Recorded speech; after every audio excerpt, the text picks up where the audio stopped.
নমস্কার বন্ধুরা, আমার নাম শুভশ্রী আর আপনাদের সকলকে আমার চ্যানেলে খুবই স্বাগত জানাই। আজকে শেয়ার করছি কিভাবে মাত্র 15 মিনিটে পেঁয়াজ, আদা, রসুন, টমেটো কোনো কিছুর ব্যবহার না করেই বাড়িতে বানিয়ে নিতে পারবেন একদম রাজকীয় স্বাদের চিংড়ি মাছের রেজালা। একটু অন্যভাবে আমি কিন্তু আজকে বানাচ্ছি এই চিংড়ি মাছের রেজালা। এভাবে একবার ট্রাই করবেন, কেউ ভাবতেই পারবে না এত সহজে এত টেস্টি চিংড়ি মাছ রান্না করা যায়। আমার চ্যানেল যদি ভালো লাগে সাবস্ক্রাইব, শেয়ার আর লাইক করতে কিন্তু ভুলবেন না। তো চলুন দেখে নিই কেমন করে বানাচ্ছি মাত্র 15 মিনিটে চিংড়ি মাছের রেজালা। চিংড়ি মাছের রেজালা বানানোর জন্য এখানে আমি 500 গ্রাম চিংড়ি মাছ নিয়ে নিয়েছি। চিংড়ি মাছগুলোকে ভালো করে পরিষ্কার করে ধুয়ে নিয়েছি।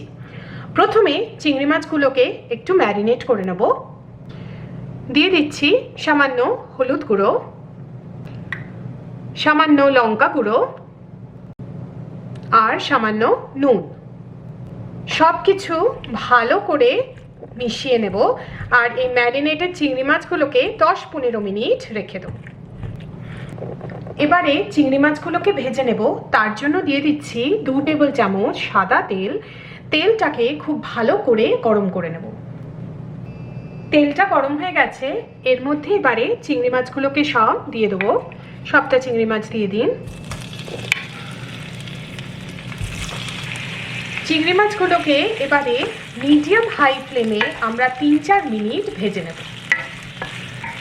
চিংড়ি মাছগুলোকে ভালো করে ভেজে নিয়েছি। এবারে একটা পাত্রতে এই ভাজা চিংড়ি মাছগুলোকে আমরা তুলে রাখবো। এবারে আমরা একটা কাজু বাদাম আর পোস্ত বাটা বানিয়ে নেব। নিয়ে নিয়েছি একটা মিক্সি, তার মধ্যে আমি দিয়ে দিচ্ছি 2.5 টেবিল চামচ পোস্ত। তার সাথে আমি দিচ্ছি 15-20টা কাজু বাদাম, দিচ্ছি 3টে কাঁচা লঙ্কা। এর সাথে আমরা জল দিয়ে, আমি এখানে হাফ কাপ জল ব্যবহার করলাম, আপনাদের একটু বেশি কম লাগতে পারে। এবারে একটা মিহি পেস্ট বানিয়ে নেব। চিংড়ি মাছ ভাজার পর অল্প কিছু তেল বাকি রয়ে গেছে, তার সাথে আমি দিয়ে দিচ্ছি আরও 2 টেবিল চামচ সাদা তেল। তেলটাকে খুব ভালো করে গরম করে নেব। তেলটা গরম হয়ে গেছে, দিয়ে দিচ্ছি কিছু গোটা গরম মশলা। নিয়ে নিয়েছি 2টো তেজপাতা, 1 ইঞ্চ দারচিনি, 6টা ছোটো এলাচ আর 6টা লবঙ্গ। এই গোটা গরম মশলাটাকে দিয়ে দিলাম। এই ফোড়নটাকে এবারে 20-30 সেকেন্ড একটু ভেজে নেব। এবারে আঁচটাকে একদম কমিয়ে এর মধ্যে দিয়ে দিচ্ছি কাজু বাদাম আর পোস্ত বাটা, যেটা আমরা আগে বানালাম সেটা পুরোটা দিয়ে দিচ্ছি।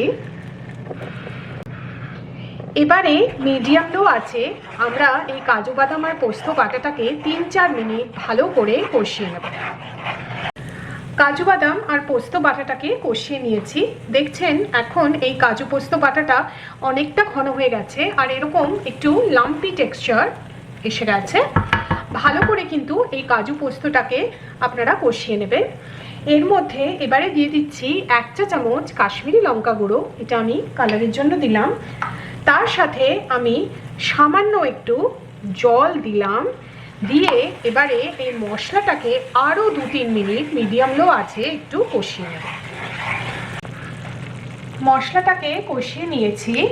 এবারে আবার আঁচটাকে একদম লো করে দিয়ে দিচ্ছি 4 টেবিল চামচ দই। তার সাথে আরও দিচ্ছি নুন স্বাদ মতো। সব কিছু ভালো করে মিশিয়ে মিডিয়াম লো আছে এই মশলাটাকে আমরা 4-5 মিনিট ধরে কষিয়ে নেব, যতক্ষণ না মশলা থেকে তেল ছাড়ছে। তেলটা এখন ওপর অব্দি এসে গেছে, মশলাটা আমাদের খুব ভালো করে কষানো হয়ে গেছে। এর মধ্যে এবারে ভেজে নেওয়া চিংড়ি মাছগুলোকে সব দিয়ে দেবো। চিংড়ি মাছগুলোকে মিডিয়াম আছে এই মশলার সাথে আমরা 2-3 মিনিট ভালো করে কষিয়ে নেব।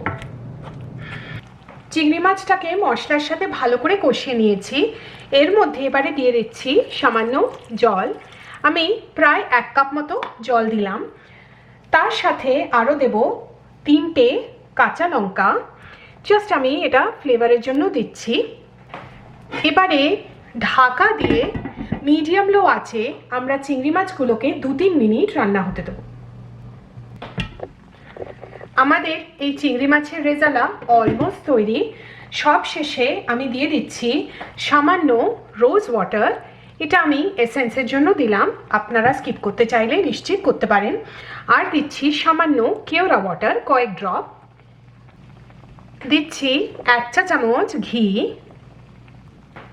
এবারে আবার ঢাকা দিয়ে একদম লো আছে আমরা চিংড়ি মাছটাকে 1-2 মিনিট আরও রান্না হতে দেবো। আমাদের চিংড়ি মাছের রেজালা এখন একদম তৈরি। মাত্র 15 মিনিটে কোনো পেঁয়াজ, রসুন, টমেটো কাটাকাটি ঝামেলা ছাড়াই বানিয়ে নিন এই দারুণ টেস্টি চিংড়ি মাছের রেসিপি। আমার চ্যানেল ভালো লাগলে সাবস্ক্রাইব একবার নিশ্চয়ই করবেন। আমার চ্যানেল দেখার জন্য আপনাদের অনেক অনেক ধন্যবাদ।